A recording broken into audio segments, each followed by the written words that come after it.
Governor Perry, thank you for sitting down with us today, and really appreciate taking some time. First off, congratulations on a great speech yesterday. That was terrific. It's always fun to get up in front of people who might not be from Texas and get to share with them what a great state that we have the privilege to live in, and talking about the competition between the states, I think is a very important tenet of conservative values. The 10th Amendment means something, and it's a very powerful message that our founding fathers understood, that these states created the federal government to be an agent for them in dealing with, international affairs and what have you, and standing a military, and we've gotten so far away from it. You can go back in history, the 30s, when the Roosevelt administration started making the federal government bigger and more powerful. Its tentacles went out through the country, and then adding on to that, the federal government has just become this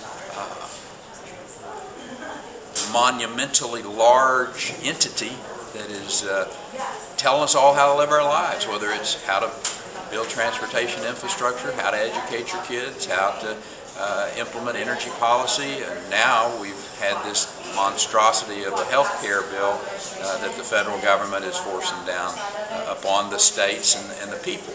And we believe that the states should be the laboratories of innovation.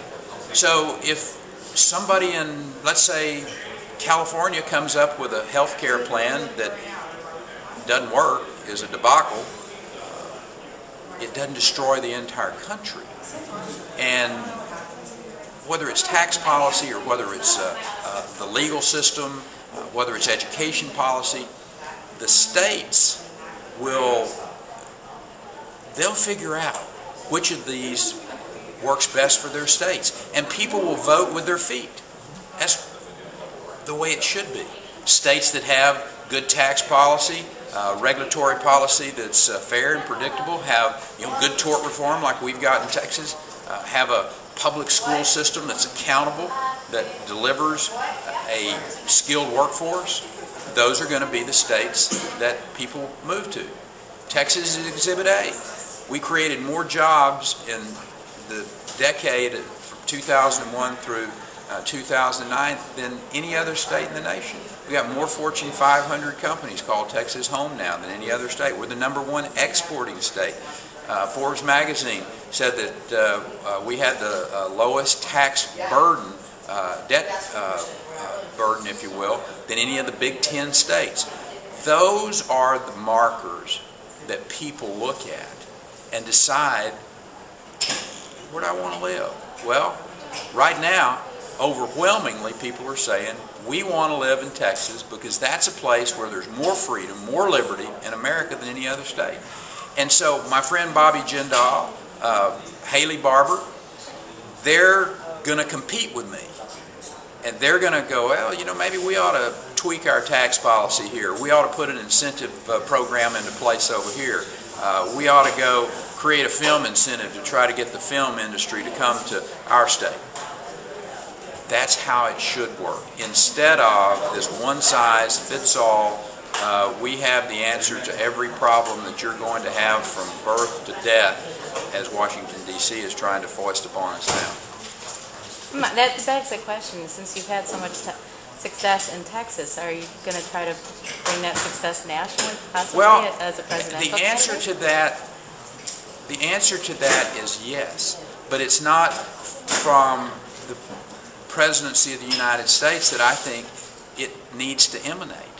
I hope that both members of Congress or people who are running for Congress will have a message of, if you will elect me and send me to Washington, D.C., I will try to make Washington as inconsequential in your life as I can. And really start devolving back to the principles and to the pattern, if you will, that our founding fathers meant for us to have. And that is a collection of these states that are in a federation, but not having a central government so big and so cumbersome that it's strangling innovation, strangling competition, because that's where we're headed with this administration. And Congress has, for too long, whether it's through the earmark process or whether it's through the idea that we want to send people to Washington, D.C. and collect more money and send more that money to Washington, and then we'll scrape off some for administration, and then we'll figure out how to send it back to the states, is broken. And again, my hope is that governors are, and the state legislatures collectively working together is how this country really goes forward, and that Washington becomes less and less important, less and less influential in the out years. How do you